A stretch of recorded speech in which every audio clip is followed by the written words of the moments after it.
Blessings, family. Welcome to another video. This is Lady B. What's up? Right about now, I want to know what go on so in a Jamaica. Why the Haitians them a run come? Eh? Why the Haitians them a run come a Jamaica? Or maybe me have to say swim come or boat come. Why they are coming to Jamaica? You understand? We have our own little problem. And me notice say a next boat of Asians drop down a yard. You know? So guys, me want know why them a come a Jamaica. Me want know that. Anyway, a mother is mourning the loss of her son O.J. Brown, one of four killed in a fiery multi-bike crash in Waterworks, Westmoreland, Monday night. R.I.P.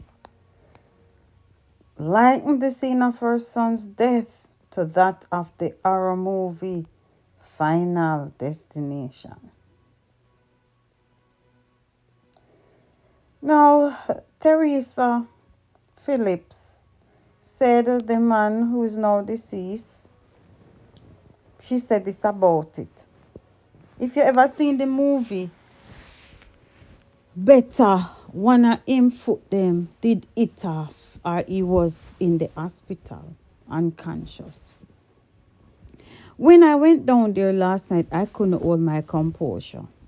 But if it even for the last time I had to see him, oh my gosh, and they said they mash up real bad, real bad. And even though him did mash up real bad, she said she could still identify him. The other three deceased have been identified as 18-year-old Jermaine Scott of Pentecost Lane, Darliston, 24-year-old Ricky McLeod, and 17-year-old O'Hane Solomon, both of Ashton District in the parish. Reports from the police are that on Monday night, the four were traveling on 3 motorcycles when, on reaching a section of the Waterworks Road, the drivers of the bikes failed to keep left and collided in the front section of a motor truck, causing extensive damage to all motor vehicles. The 3 drivers of the motorcycles died on the scene, while the 4th man was a pillion rider, and he was rushed to the Savamar Public Hospital where he succumbed to his injuries. Now, Phillips explained that she tell him to park the bike. Every day she pray for the bike mash up. Whenever the bike is not riding, she says Sanjay is in the yard. The bike drop him 2 times and him not tell me. He only see bruises. So him say a 2 times the bike drop him, mash him up. Well, not mash him up, but bruise him up. Oh God, so Philip says she got the news of her phone, her son's DEATH via a phone call. She said she go over there and hear the phone ring and her daughter answer it, and after she answer it, she hear her daughter scream and curse. So she say, she asked what happened. And when she asked what happened, oh my God, then she hear the news say our son crash. And guys, if you see the truck, oh my God. She said the bike, 2 persons that I could identify in the group of persons. When I rose up, I didn't see him. But the other 2 persons that I saw, I knew he was there. Jesus Christ, mighty God, pardon and forgive me. I think nobody can pass a bad assertion about that little boy. That's what our resident said. Our name is Miss Junie. Miss Junie even said she often warned him to slow down.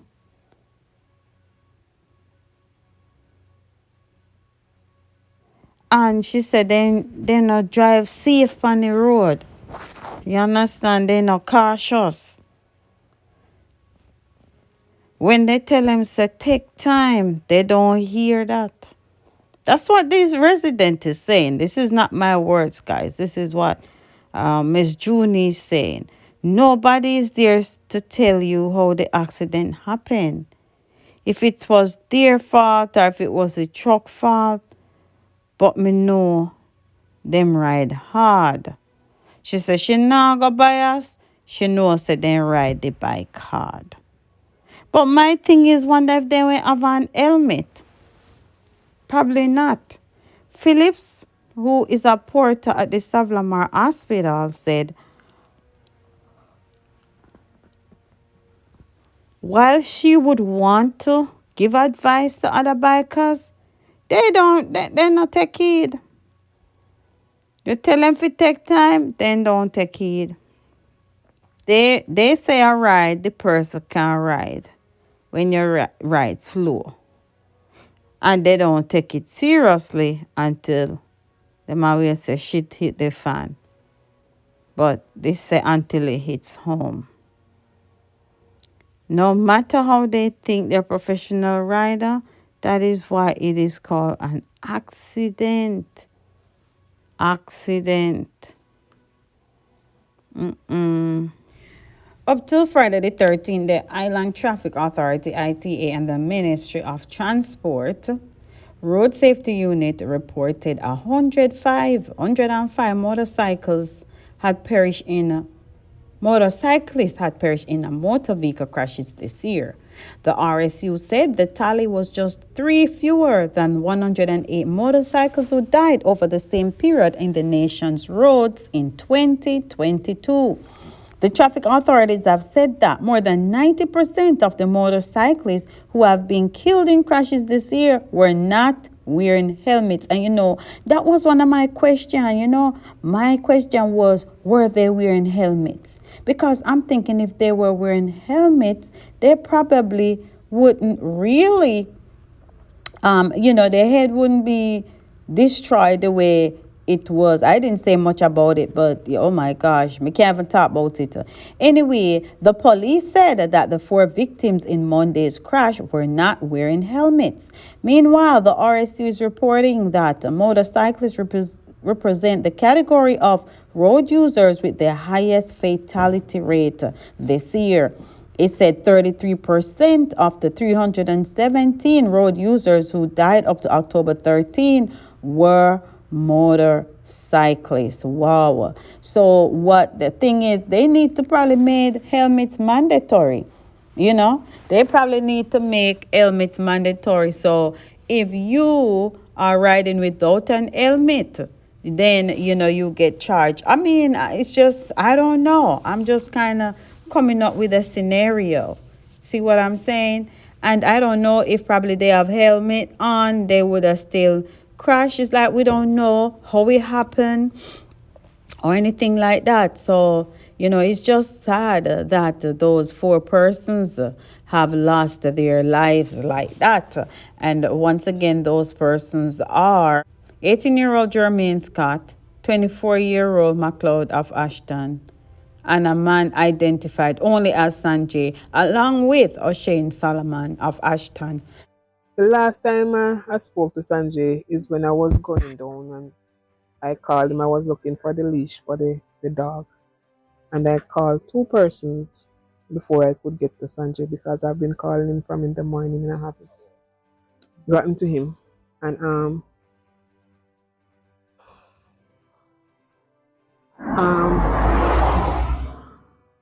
when I call one of the persons, he answered and I tell him I need to speak with Sanjay. And I tell him to ask Sanjay for the leash, and he gave Sanjay the phone.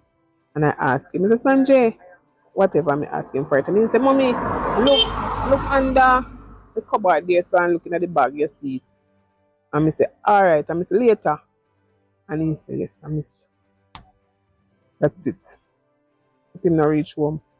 You ever tell him Later to no buy a come. helmet when him a ride the bike? I tell him to park the bike. You already every day me pray for the bike mash up. Every day me pray for the bike mash up. Every day. The last time the bike stopped work and it park it up in the unfinished part of the house. And then the whole long and whenever time the bike is not riding, Sanjay in the yard, we can always find him in the yard if he don't have the bike. And him get somebody come work on the bike other day. And while working on the bike catch a fire. Yes, family, what a tragedy. That was the voice of a mother of one of the deceased. She basically said she tell him all the time to leave the bike alone. And I'm telling you guys, it's just a sad situation. I know that mother must be really devastated for the loss of her son, you know. And basically look like said the community don't really have nothing bad to say about the kid were dead, you understand? And there were some other persons too who died. So a total of 4 of them lost their lives in that tragic accident. Let us say condolences to the family of those 4 persons, and may their soul rest in peace. By now, everybody must have seen the viral video going around with a man calling out to his friend, Mom P, telling her about a weapon that he possessed, showing her the condom, and telling her about the fact that it was used the night before. 2 of it were used, 2 of the can was used, and how we want bust a can in the make a day. So right now the police see the video, and the police decides that them are going to do their own liquor investigation. So when them do the investigation, them find out say the guy in the video is a 33-year-old farmer, Jason Wright from Cemetery Road, Troy in Trelawney. So the police did an operation in a early morning operation at the man's residence, and 2 of his close relatives were taken into custody, but the man was nowhere to be seen. So right now the police are asked Mampi to give some information regarding the friend. And they say initial investigation determined that the video was recorded at Wright's residence. And that's where he lived with his father and uncle. All right, so he's also a frequent visitor to Kingston and Breezewell in Christiana Police area of Manchester. Boy, the police, them a do their digging, you know, them nah ramp. Them a do their digging to investigate anything. And me also them, you know, be successful in this before anybody else can lose them 3 points.